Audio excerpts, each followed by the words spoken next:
Ano que vem, se você quiser tá no vídeo aí do Ano Novo, você tem que vir para passar o Ano Novo aqui com a igreja, com o corpo de Cristo. E de preferência também não ir embora correndo, senão eu não consigo filmar você. Amém? Aleluia. Queria que você abrisse a sua Bíblia no livro de Salmos, capítulo 84, versículo 10.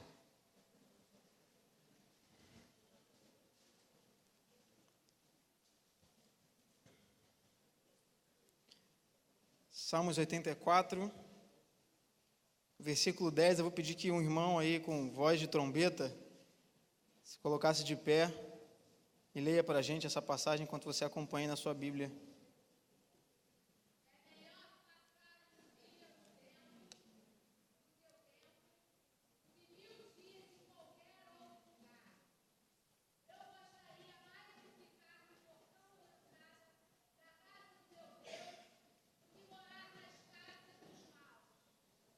Quantos podem dizer amém?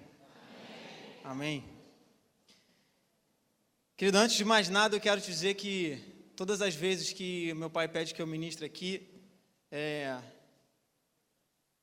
eu me coloco totalmente na dependência do Espírito Santo, porque a obra de Deus ela não é feita com a sabedoria do homem, não é feita com a força do nosso próprio braço, ela é feita pela misericórdia e pelo poder do Espírito Santo. E é dele que nós dependemos todos os dias.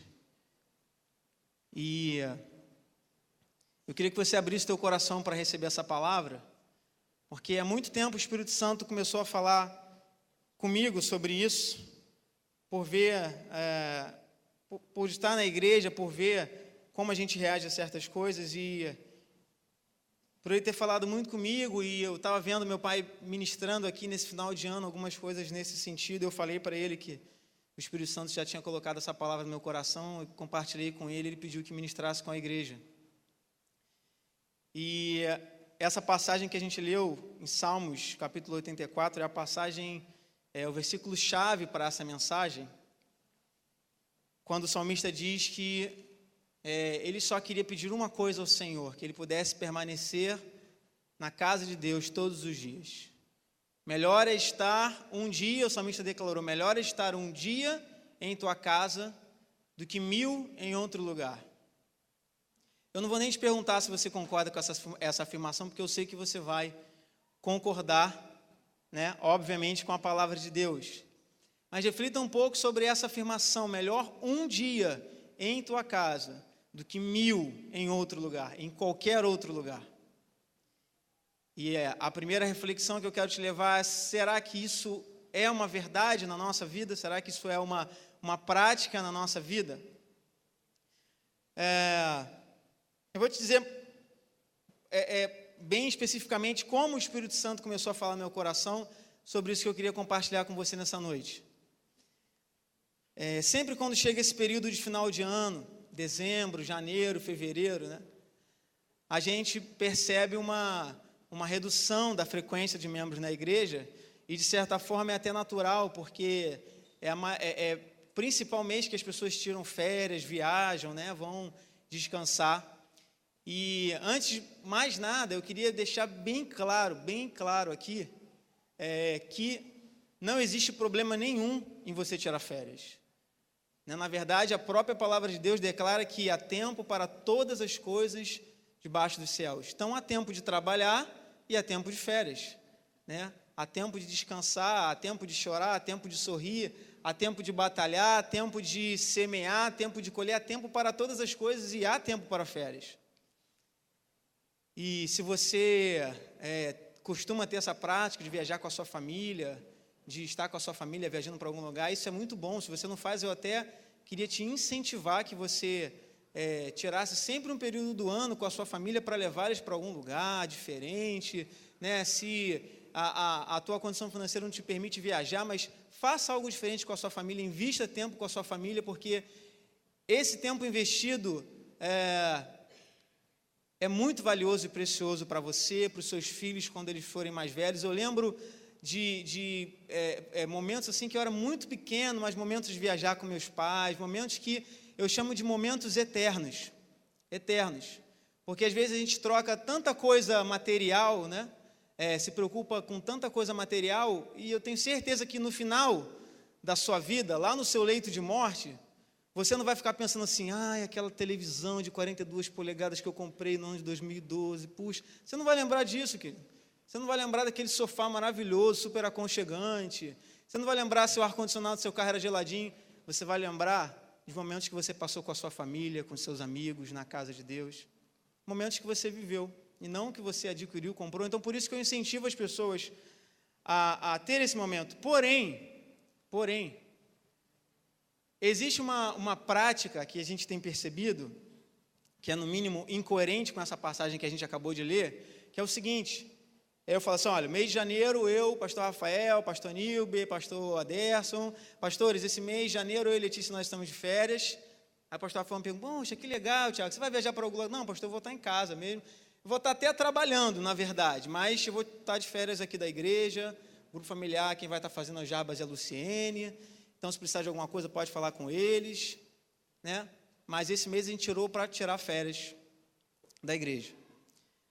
E às vezes a pessoa até não está trabalhando, mas a pessoa está em casa, ela está em casa. Domingo à noite ela está em casa, ela vendo, sei lá, Faustão, vendo futebol, não sei o que ela está fazendo, mas ela está em casa, ao invés de estar na casa de Deus. E aí eu comecei há um tempo atrás, alguns anos atrás, o Espírito Santo começou a me incomodar com esse tipo de posicionamento, pelo seguinte, eu quero te levar a chegar à mesma conclusão que eu cheguei. Eu comecei a me perguntar que tipo de áreas na nossa vida a gente tira férias, né? A gente tira férias do trabalho, a gente tira férias da faculdade, a gente tira férias no colégio, a gente tira férias no curso. Eu comecei a perceber que a gente tira férias de tudo que é uma obrigação. Tudo que é uma obrigação para a gente, o que a gente faz porque tem que ser feito, porque talvez até aqui quem diga assim, poxa, eu gosto muito de trabalhar, eu adoro, segunda-feira acordo muito feliz de acordar cedo, mesmo que eu tenha dormido tarde, mas quando acumula esse prêmio da Mega Sena no final do ano, todo mundo começa, mesmo que numa conversa comigo do trabalho, fala assim, porque se eu ganhasse, meu irmão, eu não ia nem passar aqui amanhã, eu não ia nem ligar para cá para o trabalho, você não me via nunca mais, né? Começa aqueles planos, a pessoa fica sonhando, né? Sonhando. E assim a gente tira férias de tudo que é uma obrigação. Quer um exemplo, quer uma comprovação disso? Por exemplo, você não tira férias de comer, beber, se alimentar, tira férias? Não tira. Por quê? Porque você, mesmo você sabendo que você precisa fazer aquilo, se você não quiser morrer, mas você tem prazer em fazer aquilo, né? Afinal de contas, você vai lá, você pensa, poxa, estou com vontade de comer um estrogonofe, vai lá, prepara aquele estrogonofe, né? Apesar de ser uma obrigação, você faz aquilo com prazer, né? Você não tira férias de dormir, também é uma necessidade sua do corpo humano, mas você conhece alguém que chegou, olha, esse mês de janeiro eu vou tirar férias de dormir, não vou dormir, vou ficar acordado esse mês de janeiro inteiro, né? Dormir é uma perda de tempo. Alguém estava falando comigo esse dia, acho que é a mãe do João, Andréia, não foi o João que falou isso? Falou, mãe, dormir é uma perda de tempo, a gente perde muito tempo, eu não gosto de dormir, né?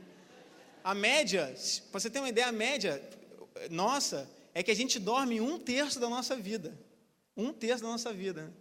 De repente lá no final você fala assim, poxa, eu devia ter dormido menos, né? Mas agora ninguém pensa nisso, né? Ninguém abre mão de 5 minutinhos de sono, fica botando ali, retardando o despertador, 5 minutos, para dormir mais um pouquinho. Nenhum marido e nenhuma esposa tira férias de namorar, tira? Olha, esse mês, vamos tirar férias. Tira, pastora Luzia. Vamos tirar férias de namorar, né? É janeiro, estou cansado, preciso descansar. Alguém tira férias? Não. E aí, o Espírito Santo naturalmente me fez essa pergunta, então por que as pessoas tiram férias da igreja? E o Espírito Santo me perguntou, está na casa de Deus, servir a Deus, adorar a Deus, para você é uma obrigação ou é um prazer? Foi essa pergunta que o Espírito Santo me fez. É uma obrigação o que a gente faz ou é um prazer?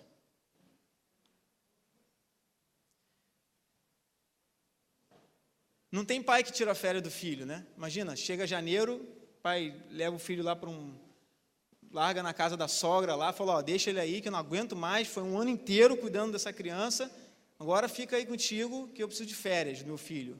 Dá muito trabalho? Com certeza dá, né? Esses dias a gente recebeu algumas crianças lá em casa por algumas horinhas, e deu muito trabalho, algumas horinhas, e que dirá 24 horas por dia. Mas ninguém tira férias dos seus filhos. Por quê? Porque além de uma necessidade, uma obrigação, todo pai tem prazer de estar com seu filho. Servir a Deus para você é uma obrigação ou é um prazer? Vou deixar essa pergunta no ar para você e nós vamos lendo alguns versículos que vão nos ajudar a entender qual a importância dessa escolha, qual a importância de rever como nós temos feito aquilo que fazemos para Deus. Nesses salmos que a gente leu, Davi está falando sobre morar na casa de Deus, né? Essa frase tão linda, né? Eu preferia estar um dia em tua casa do que 1000 em outro lugar. E a Bíblia, talvez você não saiba, mas Davi foi um homem que a Bíblia, é o único homem que a Bíblia se refere como um homem segundo o coração de Deus. Tenho certeza que se você que deseja conhecer a Deus e seguir a vontade de Deus, ser alguém que Deus se agrada, né? Você vai se interessar por alguém que a Bíblia chama de um homem segundo o coração de Deus. Quantos querem ser um homem, uma mulher segundo o coração de Deus?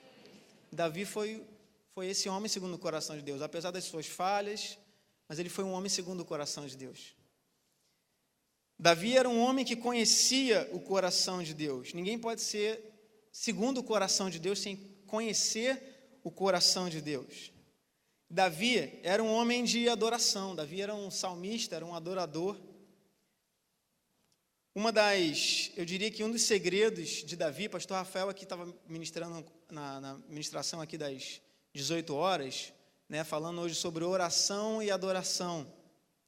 E esses dias eu li algo muito interessante, tem a ver com o pastor Rafael estava falando aqui, estava ministrando, eu estava ouvindo ele, e o Espírito Santo me lembrou dessa frase, que diz o seguinte: quando nós oramos, nós buscamos a Deus, mas quando nós adoramos, é Deus quem nos busca.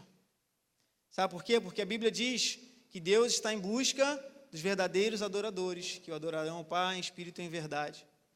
Então, Davi conhecia esse segredo, porque além, obviamente, a oração é muito importante, nós devemos orar, tanto que Jesus nos ensinou como orar, mas Davi conhecia o segredo da adoração, porque enquanto você está adorando, se você está adorando conforme essa passagem que diz sobre adorar em espírito e em verdade, é Deus quem vai ao teu encontro, é Deus que te busca. Quantos dizem amém? Amém. E foi esse mesmo Davi que declarou essa tão linda frase, essa poesia, que preferia estar 1000 dias na casa de Deus do que 1000 em outro lugar. Enquanto isso, eu tenho certeza que você talvez ainda esteja pensando, puxa, será que o que eu faço para Deus? Será que vir na casa de Deus? Será que quando eu vou no grupo? Será que quando eu faço um discipulado? Será que isso para mim é uma obrigação ou será que é um prazer? Qual a importância fundamental de você ter certeza absoluta de como isso é para você? O que servir a Deus é para você? Se é uma obrigação ou um prazer? Abra sua Bíblia lá em Deuteronômio, capítulo 11. Deuteronômio, capítulo 11.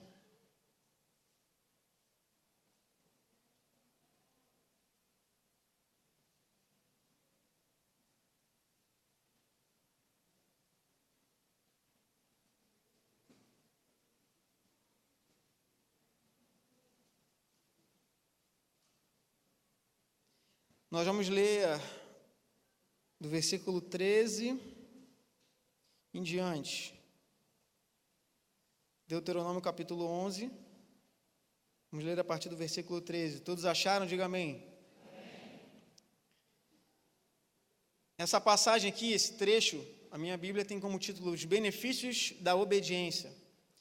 Diz assim: e será que, se diligentemente obedeceres a meus mandamentos, que hoje eu te ordeno, de amar o Senhor teu Deus e de o servir de todo o teu coração, diga, todo o teu coração, e de toda a tua alma, diga, toda a tua alma, Então darei a chuva da vossa terra a seu tempo, a temporã e a serôdia, para que recolhas o teu cereal, o teu mosto e o teu azeite, e darei erva no campo aos teus gados, e comerás e fartar-te-ás.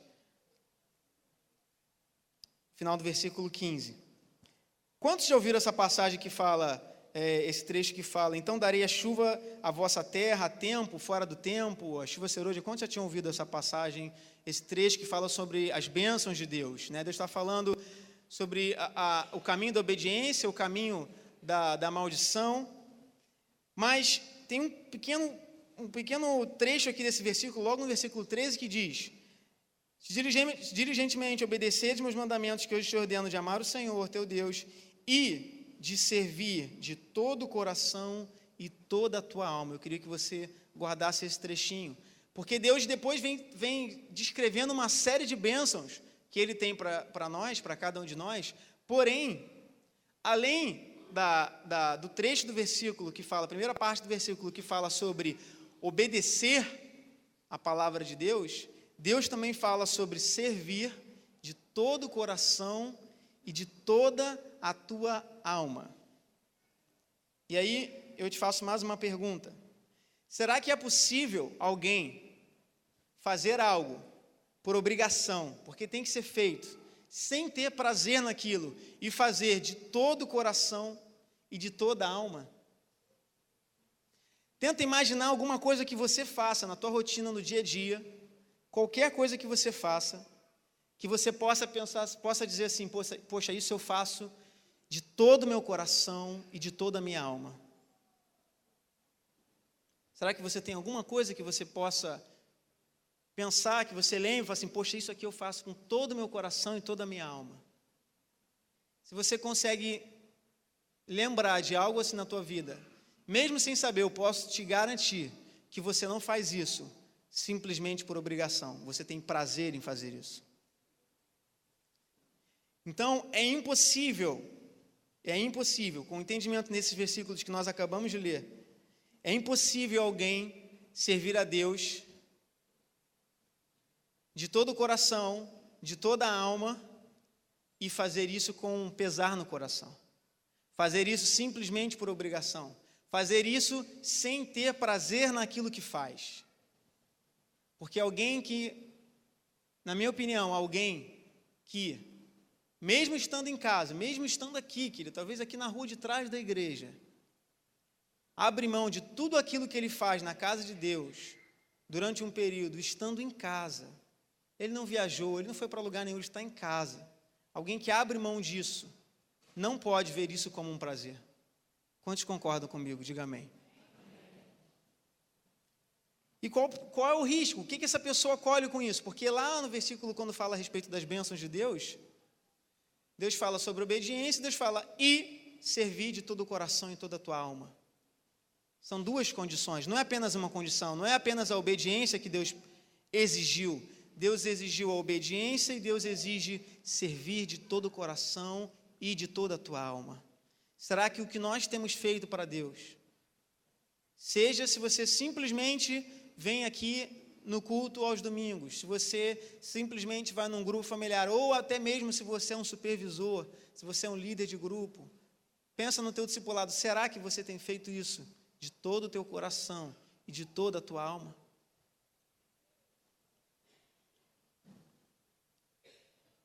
Quando você escuta essa frase, servir de todo o coração e toda a alma, isso te parece de alguma forma algo parecido com fardo, como obrigação?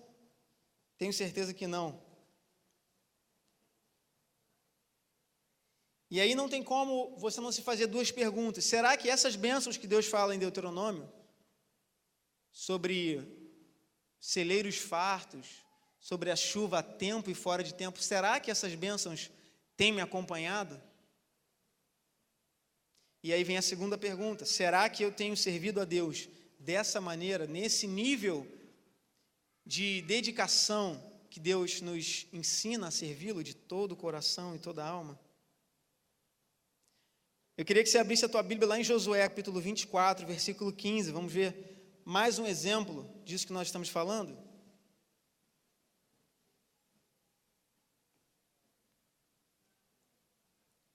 Josué capítulo 24, versículo 15.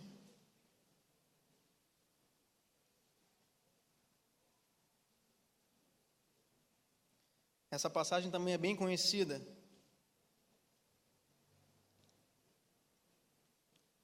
Todos acharam? Alguém não achou? Diga, ai de mim. Então, ai de nós, Senhor. Dá mais um tempinho.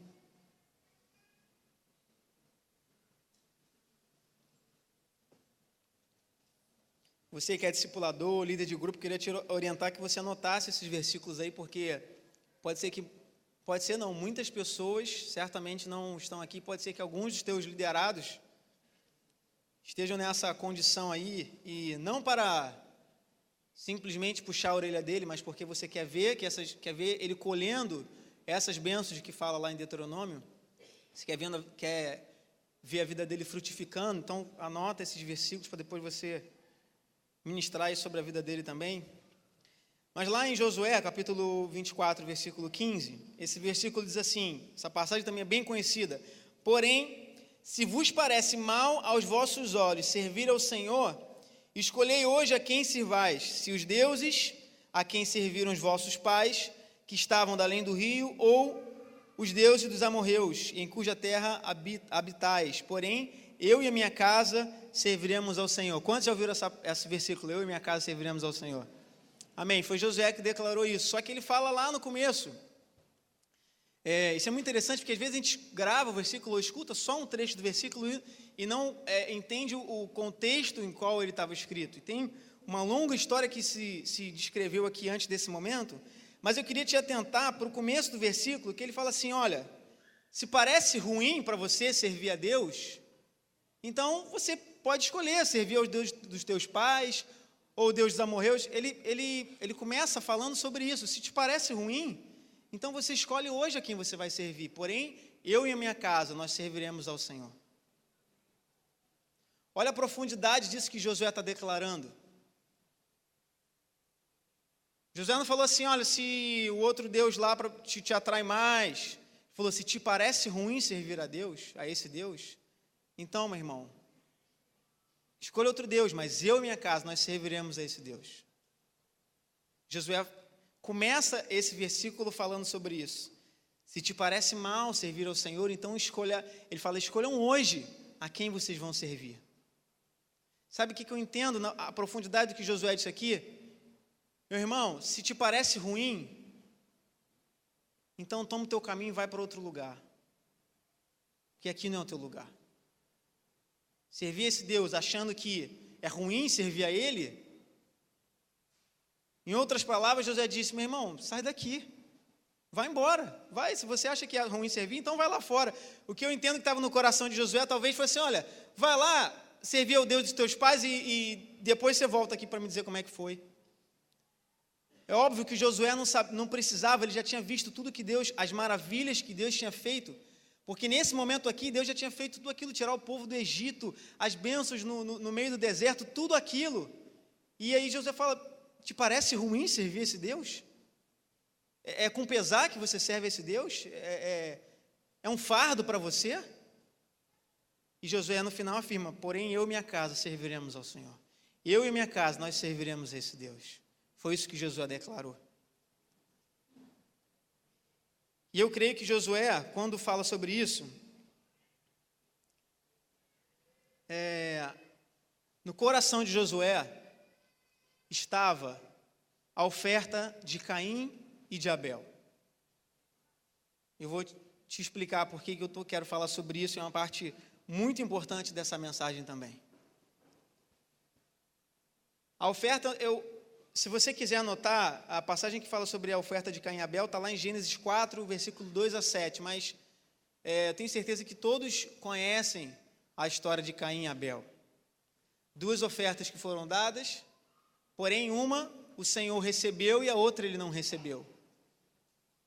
Por que Deus não recebeu da oferta de Caim? Você já deve ter atentado, você já ouviu certamente ministrações a esse respeito, quando diz que Abel ofereceu das primícias, E a Bíblia não se refere a isso quando fala da oferta de Caim. Caim era um lavrador da terra, ele ofertou daquilo que ele tinha, o fruto do seu trabalho. Abel era um pastor de ovelhas, e a Bíblia diz que ele ofereceu os primogênitos. Ou seja, ele ofereceu a primogenitura das ovelhas, as primícias, que é o que fala sobre os nossos dízimos, sobre as nossas ofertas. Oferecer o melhor, o melhor. Deus recebeu a oferta de Abel porque ele ofereceu o melhor. Caim ofereceu, fruto do trabalho dele? Foi, mas não foi o melhor que ele tinha para dar. Por isso Deus não recebeu. E aí, querido, eu fico tentando imaginar essa coisa da ótica de Deus. Deus, em toda a sua glória, em toda a sua grandiosidade, soberania, e imagina eu, na minha humilde ingenuidade,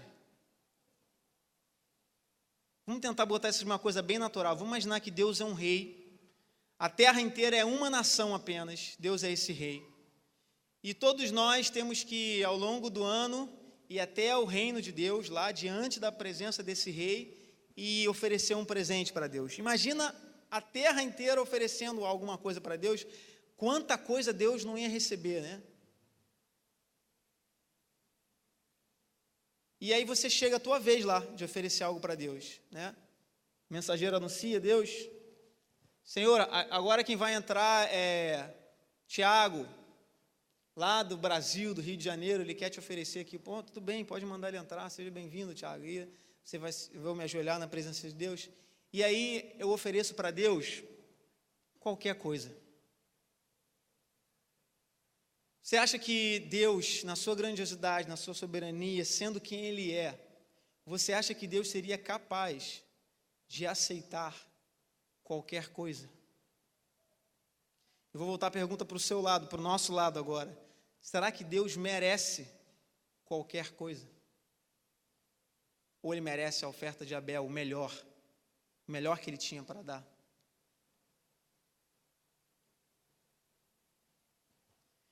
Com certeza você vai concordar comigo que Deus merece o melhor. Mas não entenda esse sentido de ofertar simplesmente falando de finanças. Porque a Bíblia diz que nos ensina que nós devemos dar o dízimo de tudo, de tudo. Eu já falei isso aqui algumas vezes.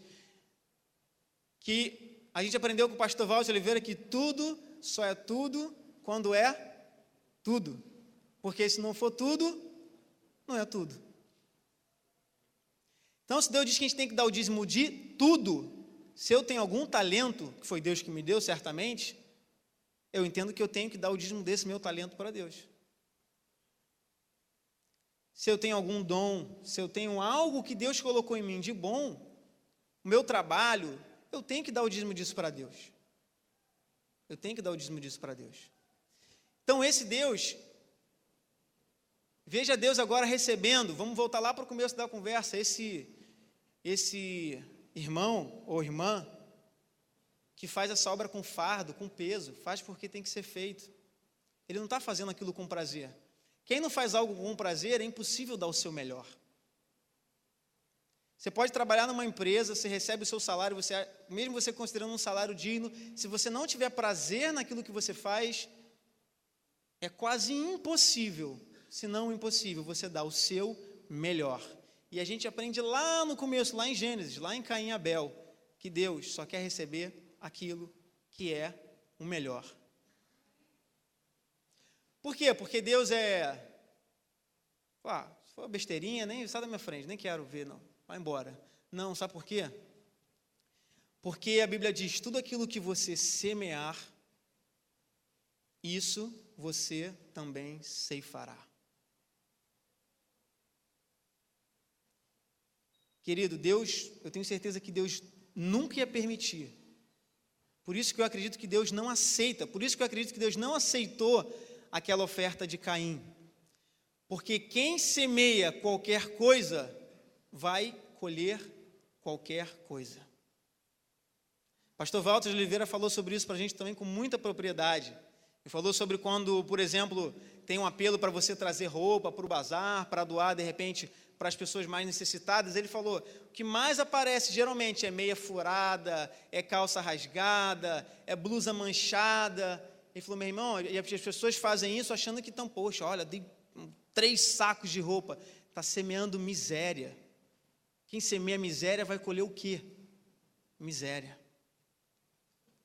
Ele estava ensinando sobre isso. Quando eu tenho que semear alguma coisa, eu escolho a melhor blusa, eu escolho a melhor calça. Porque quem semeia o melhor, colhe o melhor.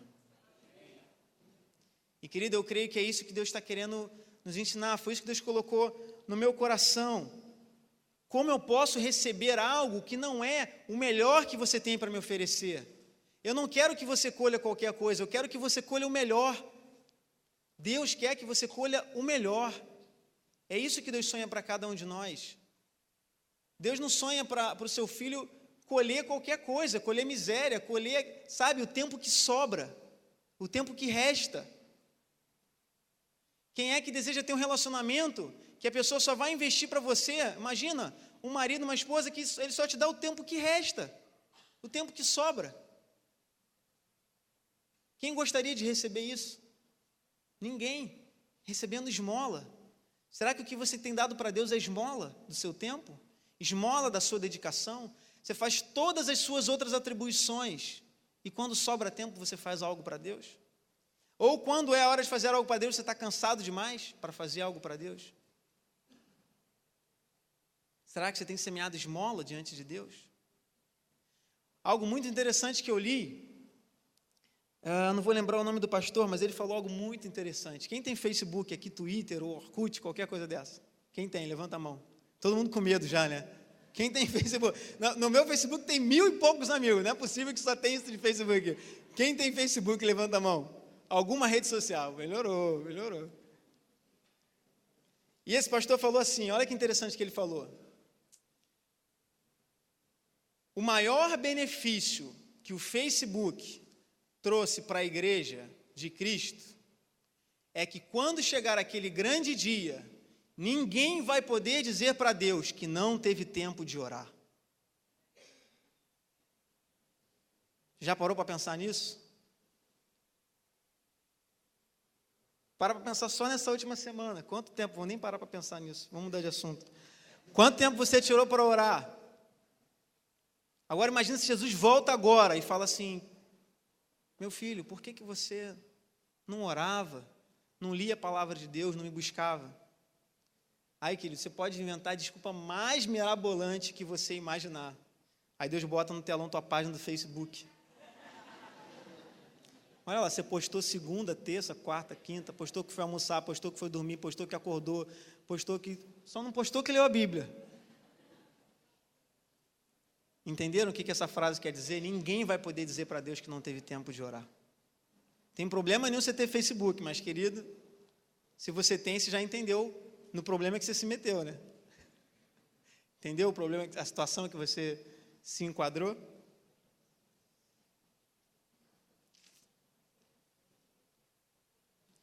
Caim e Abel, um trouxe do melhor e o outro trouxe daquilo que tinha, mas não era o melhor. A Bíblia nem fala que era alguma coisa ruim, não fala que ele trouxe, de repente, algo que nasceu estragado, ou não fala não, só não refere que ele trouxe o melhor. Então isso nos ensina que se não for o melhor que nós temos, Deus não vai receber. E eu quero te dizer o seguinte, porque foi a primeira coisa que eu pensei. Então quer dizer que se todos esses anos que eu sou dirigente de grupo familiar, que eu estou discipulando, que eu venho na igreja, ministro louvor, estou aqui na casa de Deus, quer dizer que se todos esses anos eu não fiz isso com prazer, foi apenas uma obrigação, Deus não recebeu? É melhor que Ele não tenha recebido, porque se você não semeou o melhor, é impossível você colher o melhor. Impossível. O que será que tem roubado a nossa dedicação em servir a Deus? Lá em Mateus capítulo 6, versículo 24, Se você quiser abrir, pode abrir lá, eu vou ler aqui para a gente ganhar tempo. Mateus capítulo 6, versículo 24, diz assim: ninguém pode servir a dois senhores, ou há de odiar um e amar outro, dedicar-se a um e desprezar a outro. Quantos conhecem essa passagem? Agora levanta sua cabeça e não olha para a Bíblia. E o que diz depois disso nesse mesmo versículo? Está colando, Michel. Eu vi que tu deu um rabo de olho assim. Fala, Michel, alto. O que diz no restante do versículo?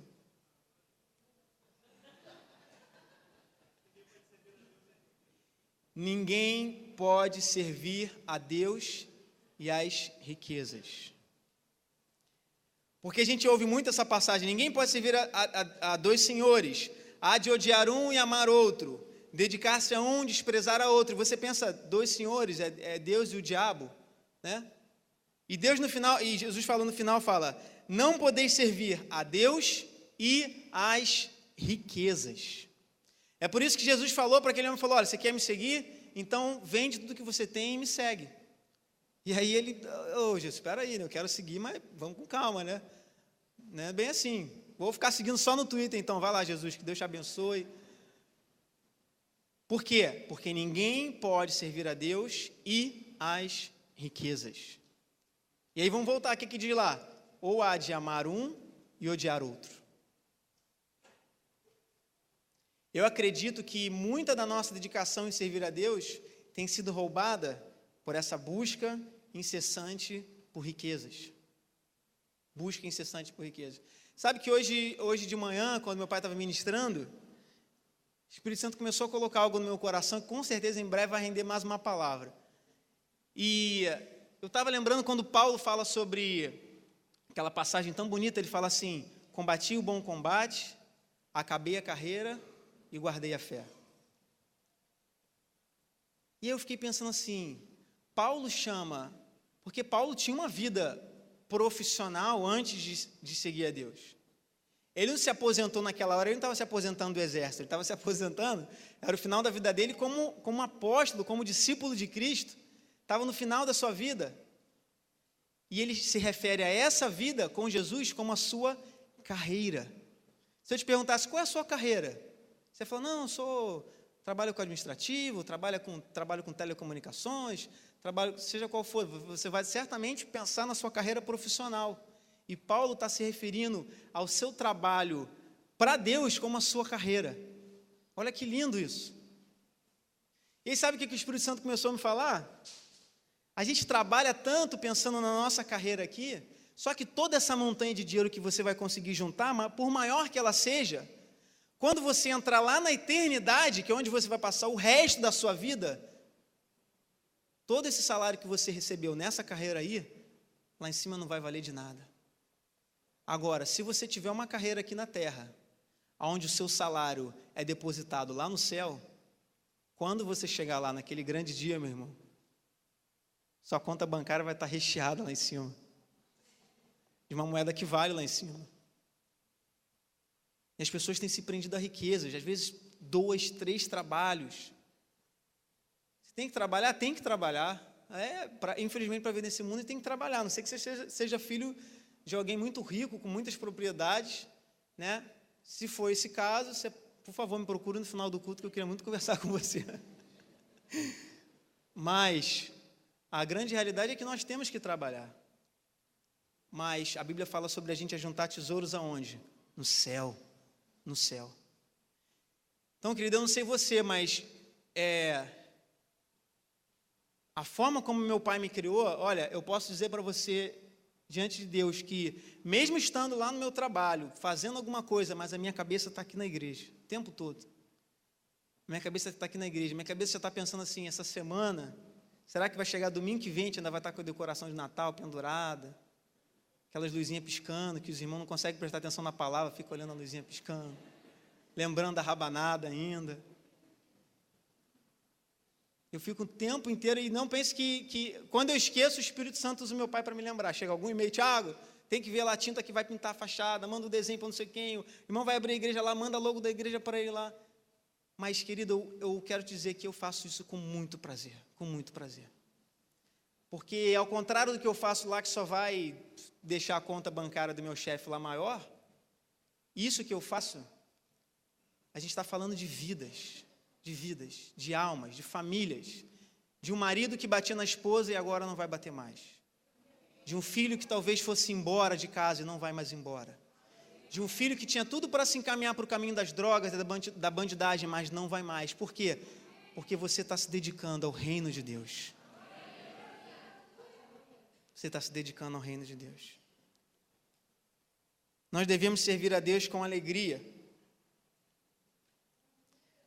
Mateus 20, 28, não precisa abrir, mas fala assim: assim como o Filho do Homem não veio para ser servido, mas para servir e dar a sua vida em resgate de muitos. Eu postei isso essa semana. Falei, você quer ser igual a Jesus? Sabe como é que ele se definiu? Ele disse, eu vim para servir e dar a minha vida em resgate de muitos. Se você não está servindo e não está dando a sua vida em resgate de muitos, você pouco está se parecendo com Jesus. Quando o teu discípulo te liga lá naquela hora, aquela única horinha da semana que você tinha para descansar, para dormir, ele te liga para um aconselhamento de 1 hora, você está dando a sua vida em resgate de muitos. Quando você sai da sua casa de madrugada para ir aconselhar alguém, quando você está aqui na igreja, em cima de uma escada, tirando uma teia de aranha no canto ali da parede, ou soltando isso aqui, ou varrendo esse templo aqui, você está servindo, ou servindo ao teu irmão, trazendo um copinho de água para ele porque está muito quente, você está se parecendo cada vez mais com Jesus. Servir a Deus com alegria. Por quê? Para que Ele receba aquilo que nós estamos ofertando. Esse é o resumo dessa mensagem. Por que nós temos que fazer aquilo que fazemos para Deus por prazer? Para que Ele receba, querido, porque senão tudo será em vão. Tudo será em vão. Quantos estão entendendo até aqui, diga amém. É claro e é fato que muitas das vezes no nosso trabalho, e eu estou falando da casa de Deus, vem um desânimo, vem um desapontamento. Sabe, às vezes você se dedica tanto por alguém, em prol de alguém, ora, investe tanto, e a pessoa faz tudo ao contrário, não te valoriza, não te honra, pelo contrário, até fala mal de você, pelas suas costas, e você só se dedicando por aquela pessoa, orando, intercedendo por ela. E muitas pessoas, nesse momento, desanimam, largam tudo que estão fazendo, não conseguem manter a mesma motivação, perde esse prazer em servir a Deus e fazer a obra de Deus. E eu quero te ensinar um segredo para que você esteja sempre motivado no teu serviço na casa de Deus. A gente aprende lá em 1 Coríntios, capítulo 10, diz assim, ó, tudo quanto fizerdes, fazei para a glória de Deus. Eu entendo que muitas das vezes o problema é que a gente, quando está servindo alguém, a gente acha que isso, eu acho que isso que eu estou fazendo é por Michel, não é. Eu estou fazendo isso, primeiro por mim, porque eu quero ser igual a Jesus, e segundo, para a glória de Deus. Se o Michel nunca na vida dele reconhecer tudo que eu fiz por ele, louvado seja o nome do Senhor, porque o Deus que te vê em secreto Ele te recompensará.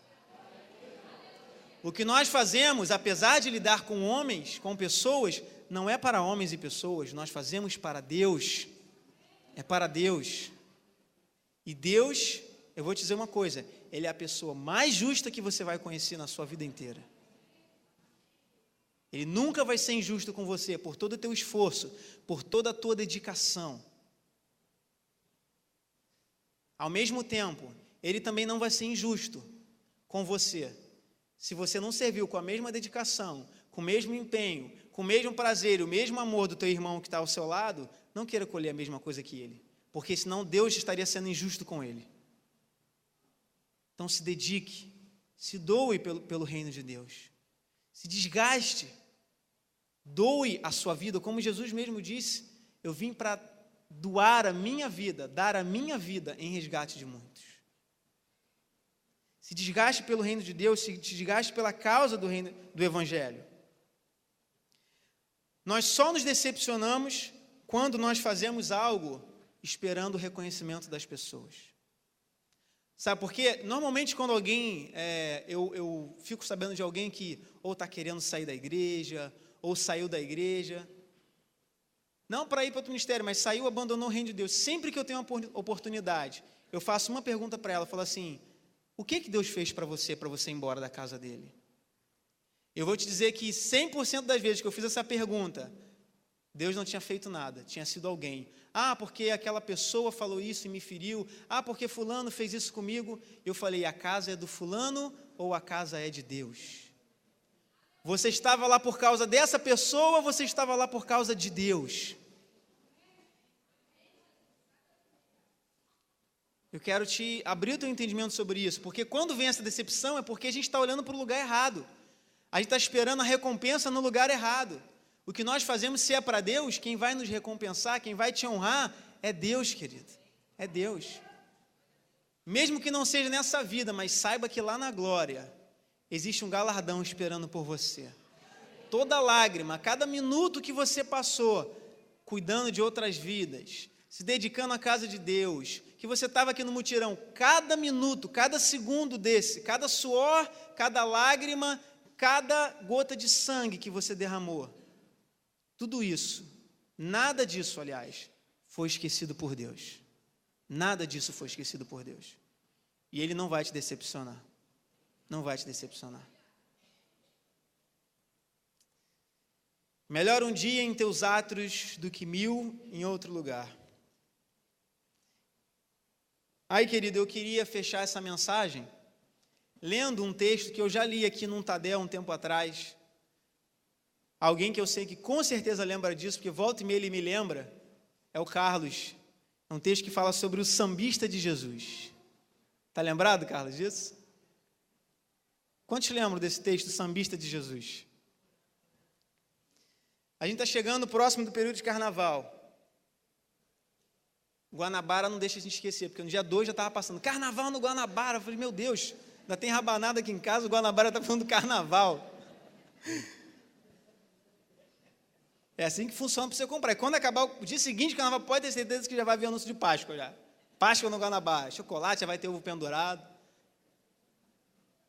Mas é um texto muito interessante que não é de um cristão, é de um administrador de empresas, gestão de empresas. Ele escreveu esse texto de como ele fica impressionado, de como funciona uma escola de samba. Ele dá palestras falando que as empresas precisam conseguir, dentro dos seus funcionários, o mesmo empenho dos colaboradores lá da escola de samba. E eu te confesso que eu fico muito triste de ler esse texto, porque o mundo deveria olhar para nós, para a casa de Deus, e falar, caramba, olha como é que eles fazem lá. Olha, rapaz, até que horas que eles ficam lá se dedicando.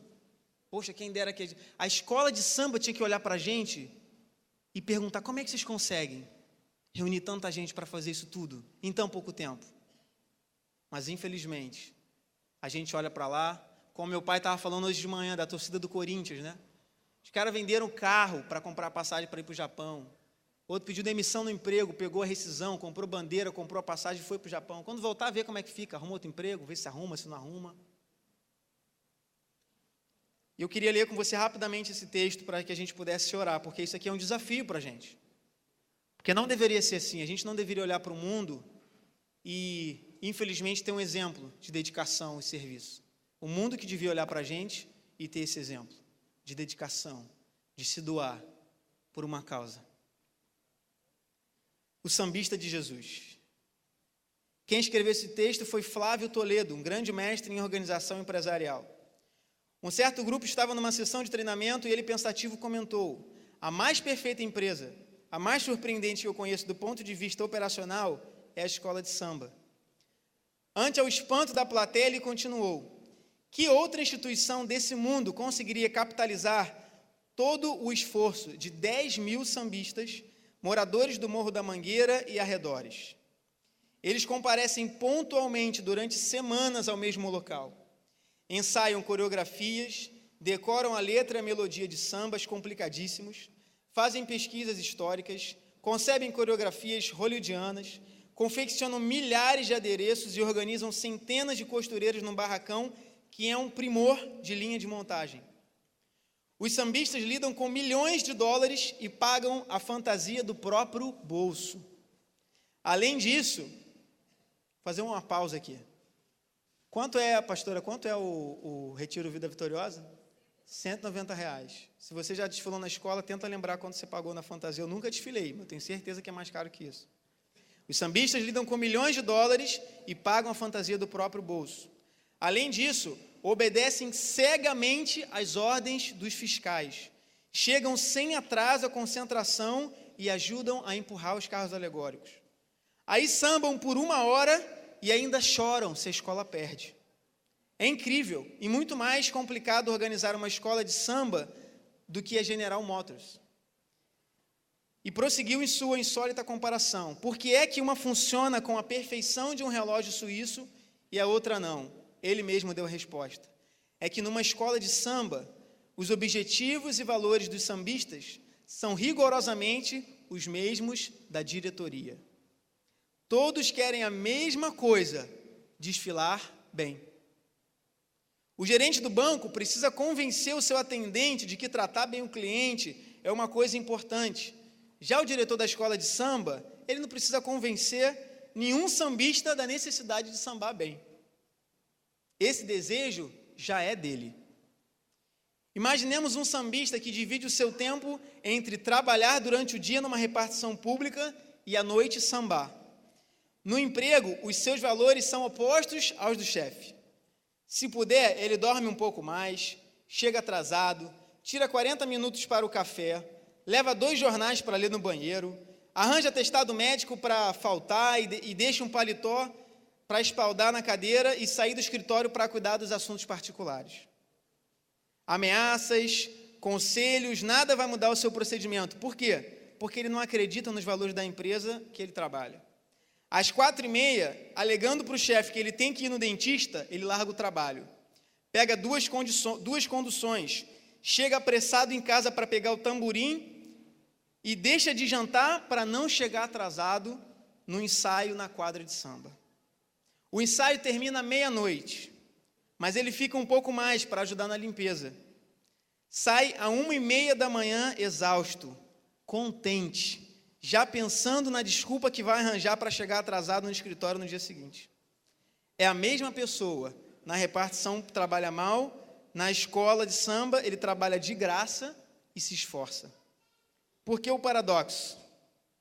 Freud explica mais uma vez, o ser humano é programado para procurar o prazer e fugir da dor. Se a empresa ameaçar de forma convincente, pode até conseguir a cooperação enquanto durar o medo desse funcionário. Ao contrário, quando o ato a ser praticado é estimulante, a pessoa faz mesmo sem que ninguém peça. Isso aqui é um relato do cotidiano de alguém que tem um compromisso assumido com uma escola de samba.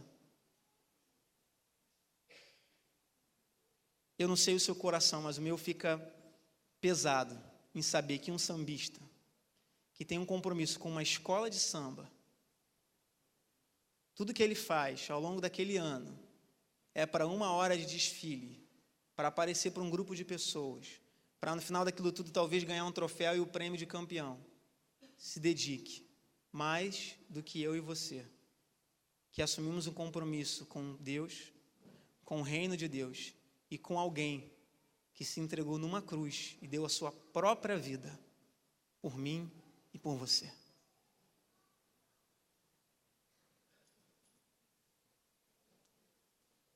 Porque eu tenho certeza que se a gente limpasse esse salão aqui hoje, no final desse culto, não ficariam nem 10 pessoas aqui para limpar. E até 1h30 ninguém ficaria. Eu também não ficaria. E é muito triste a gente olhar para o mundo e receber na cara um exemplo de dedicação e serviço. A troco de quê? De um troféu de campeão. E você está aqui a troco de quê? Almas, vidas, se doar em prol de outras vidas. Se doar por uma causa, a causa do Evangelho de Deus. E não é simplesmente fazer, mas fazer, oferecer algo para Deus com prazer, com empenho, porque com prazer a gente dá o nosso melhor. E Deus não merece nada além do que o nosso melhor. Talvez você ache que o que você tem para oferecer é tão pouco, mas Deus só se preocupa se é o teu melhor ou não. Não é a quantia, não é o talento que você tem, não é a quantidade de tempo que você pode se dedicar no mutirão, ou seja qual for a área da igreja, mas é o teu melhor. Eu queria que você fechasse os teus olhos nesse momento. Eu queria que você, ao som dessa canção,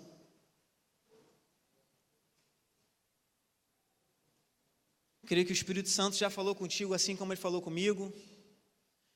E essa canção do Fernandinho, uma coisa peço ao Senhor, é esses salmos que a gente leu no início, esse salmo cantado.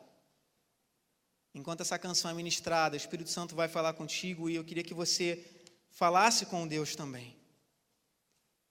Você colocasse diante de Deus tudo aquilo que você tem feito, tudo que você ofertou para Ele todos esses anos. Peça para Ele falar contigo. Será que o que você tem feito é com prazer, é o melhor que você tem dado para Ele? Se o Espírito Santo tocar o teu coração, eu queria que você viesse até a frente, se ajoelhasse, se prostrasse diante do Senhor.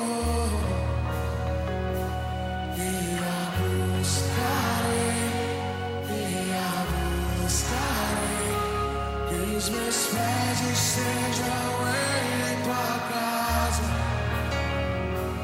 para sempre, para sempre. Seu amor me sustenta nas minhas fraquezas, nas minhas fraquezas. Uma coisa peço ao Senhor, eu a buscarei,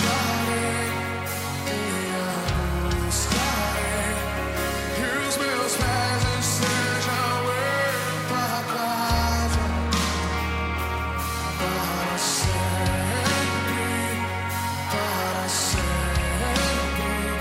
Seu amor me sustenta nas minhas fraquezas, nas minhas fraquezas.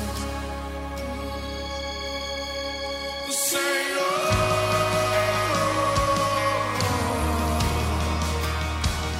tua graça me basta.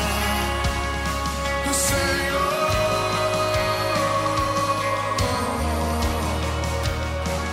tua presença me sustenta. O Senhor,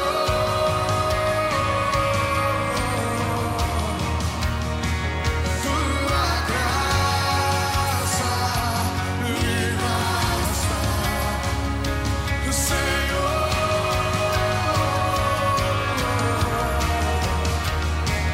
tua presença me sustenta. O Senhor,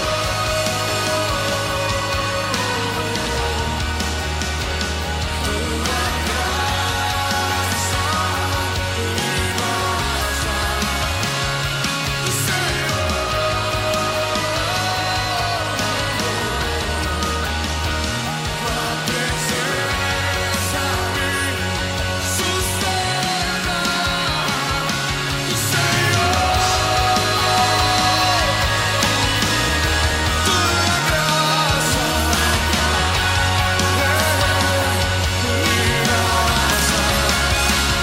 o Senhor,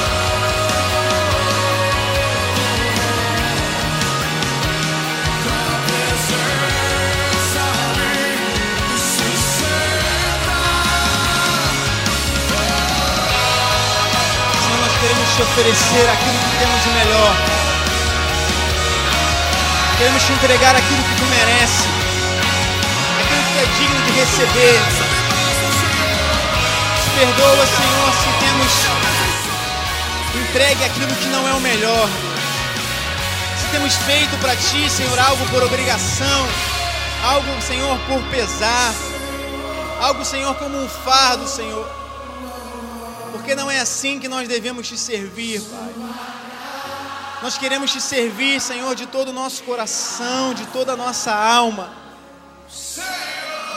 com todo o nosso entendimento, Senhor. Nós queremos Te servir, queremos dar a nossa vida em resgate de muitos. Deus, queremos, Senhor, ser exemplo, Pai. Senhor, que o mundo possa olhar para nós e ficar admirado da forma como nós Te servimos, da forma como nos empenhamos por Ti. Deus, nós colocamos o nosso coração diante de Ti nessa noite. Se você deseja colocar o teu coração diante do Senhor, se você deseja se arrepender, querido, eu quero te incentivar a você vir até aqui à frente, com uma postura diante de Deus, que você quer ser desses que oferecem a Deus apenas o melhor, porque você quer colher o melhor também. Você não quer correr o risco de ser aqueles que semeiam qualquer coisa, porque você não quer colher qualquer coisa. Você não quer correr o risco de fazer algo para Deus sem ser de toda a alma, de todo o coração, e não colher as bênçãos que Deus tem para você.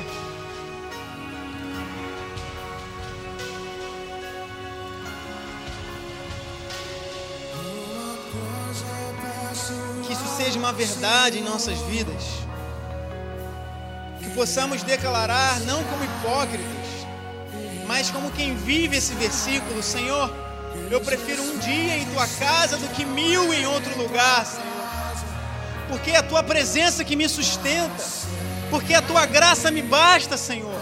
Eu não preciso de nada mais senão a Tua presença e a Tua graça. São elas que me sustentam, são elas que me manterão de pé no momento da adversidade, no momento da fraqueza. Nada que eu faça, se não for para Ti, Senhor, nada disso terá valor.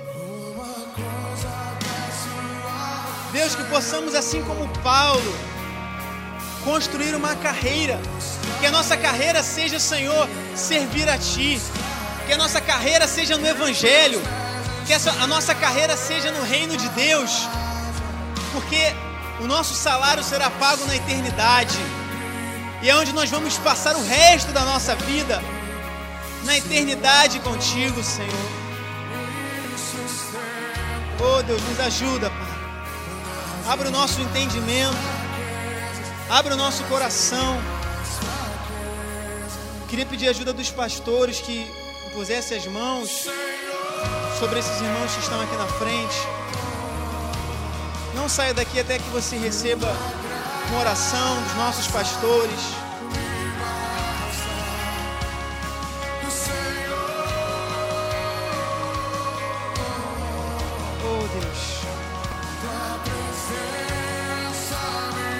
Senhor, queremos Te servir de toda a nossa alma, de todo o nosso coração. Querido, se coloque de pé no teu lugar. Abraça a pessoa que está ao seu lado. Vamos orar ao Senhor nesse momento. Talvez você tenha um discípulo, talvez tenha alguém no seu grupo familiar, e você entende que o Senhor precisa falar sobre ministrar essa mensagem no coração dele.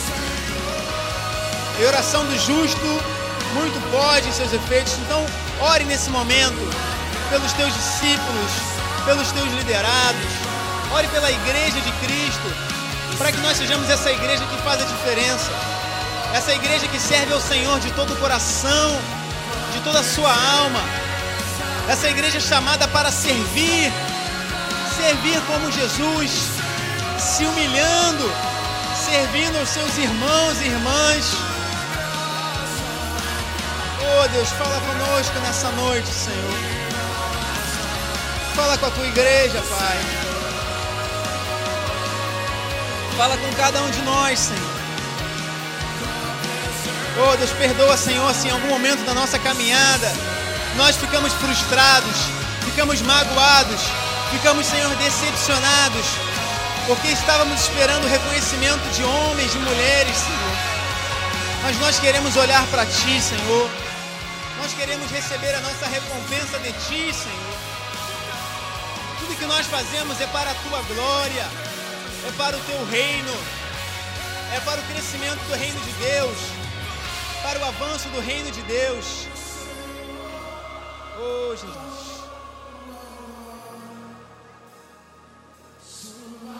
Aleluia.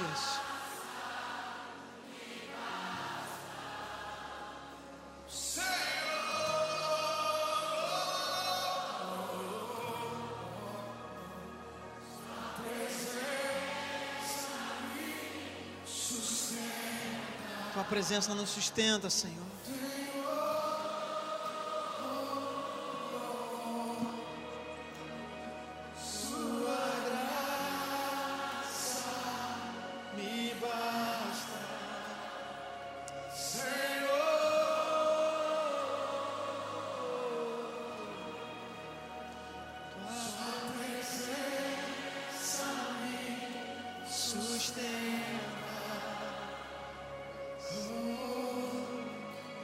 Tua graça nos basta, Senhor. A Tua presença nos sustenta. Melhor um dia em Tua casa do que 1000 em outro lugar.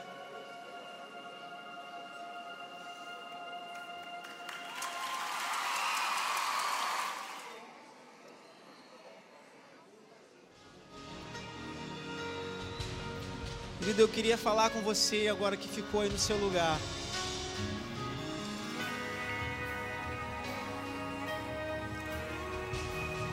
Talvez tenha sido hoje a primeira, segunda ou terceira vez que você entra nesse lugar.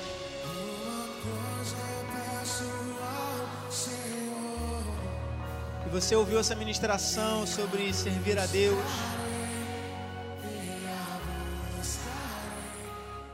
Sobre oferecer a Deus o melhor.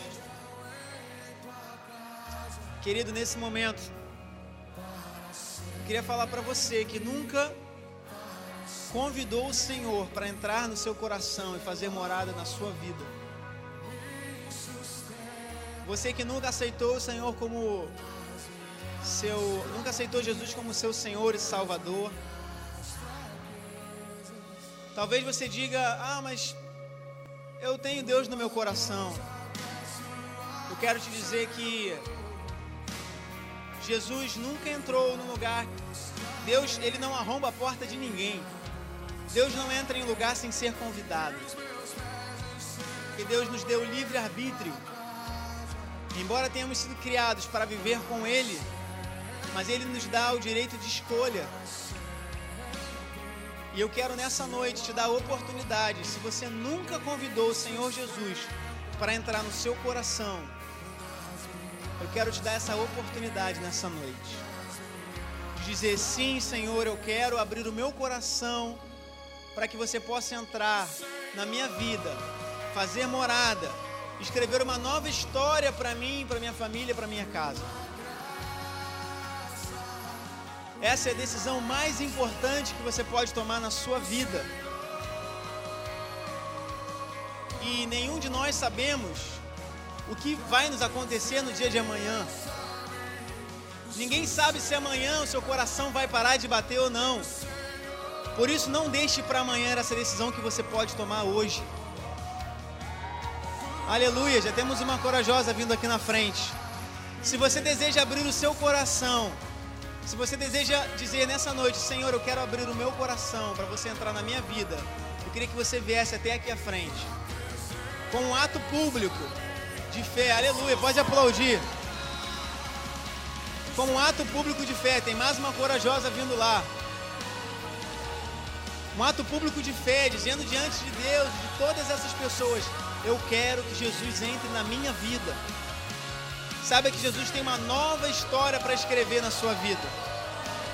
Jesus tem uma história de vitória, uma história de alegria, de paz, de justiça para você, para sua casa, para sua família. E Ele quer começar a escrever essa história hoje. Não espere para amanhã. Não diga como muitas pessoas dizem, hoje não. Não fique com vergonha, querido. Não fique com vergonha. Se você estiver com vergonha e você estiver sozinho aqui, peça para a pessoa que está ao seu lado, olha, eu quero ir lá na frente, vamos lá comigo. Ela vai te acompanhar até aqui na frente. Porque amanhã pode ser tarde demais. Amanhã pode ser tarde demais.